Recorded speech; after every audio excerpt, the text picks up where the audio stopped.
Og det er et ganske lille bitte kapitel. Og det er faktisk Ricardes ryger jo i svinget, om man så må sige, Hildegards elskede Ricardes.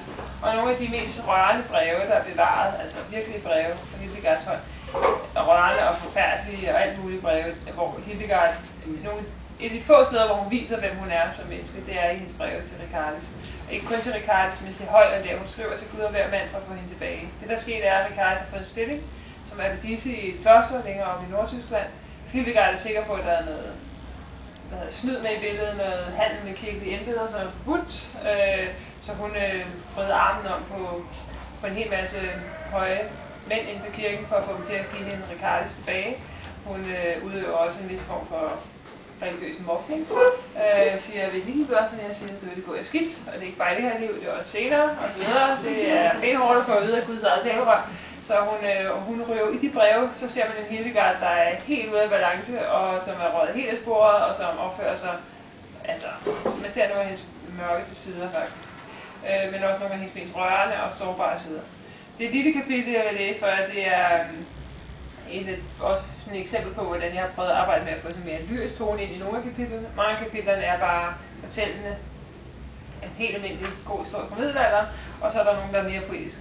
Og det her, det er det sidste brev, Hildegard skriver til Ricardes, hvor hun er ved at overgive sig til, at det ikke er sikkert, at hun får hende tilbage.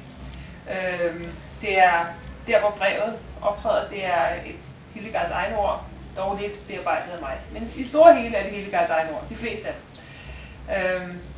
Langs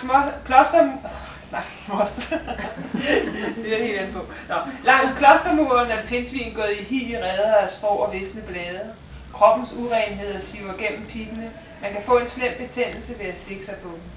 Under jorden ligger muldvarpe i gange og huler. De kender god jord fra svæt, selvom de ikke kan se noget. De suger jordens fugtighed til sig og stivner i frostvejr. Dyr sover, dyr strejfer op i skovene. De hyler og skærer tænder. De skraber i den hårde jord for at finde føde. De er store og små, og de ånder.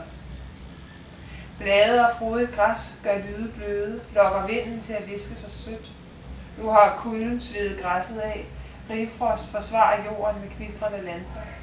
Stemmer og trin stiger uforsonlige af nøgle, stiger fra is og sten, knuses af ildstedets bulrende eller af pludselig havl.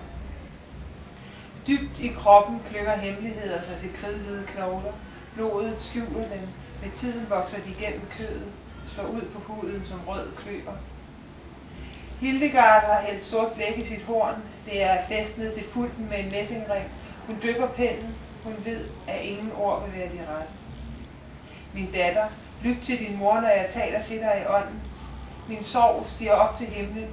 Min sorg ødelægger den trøst, jeg engang fandt blandt mennesker.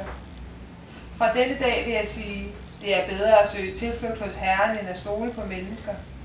Verdens luftige luner gør jordisk kærlighed flygtig og kort.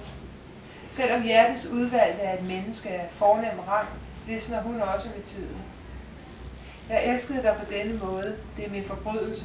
Nu siger jeg til dig, hver gang jeg syndede sådan, viste Gud mig min synd gennem vanskeligheder og kval. Ricardes, hvorfor har du forladt mig? Hvorfor har du svigtet mig? Jeg elskede din renhed, din visdom, din kyskhed, din ånd. Jeg elskede dig så højt, at mange mennesker har spurgt mig, hvad er det du gør? Lad alle, der har næret lige så stor en kærlighed, som jeg gør til dig, alle, der på et øjeblik er blevet berøvet deres elskede, som du blev taget fra mig. Lad alle, der sørger, sørge sammen med mig. Må Herrens engel gå foran dig og lede dine skridt. Må Guds søn beskytte dig, må hans himmelske mor våge over dig til evig tid. Må du altid huske mig, din Hildegard, og din glæde aldrig svinde. Hildegards brev til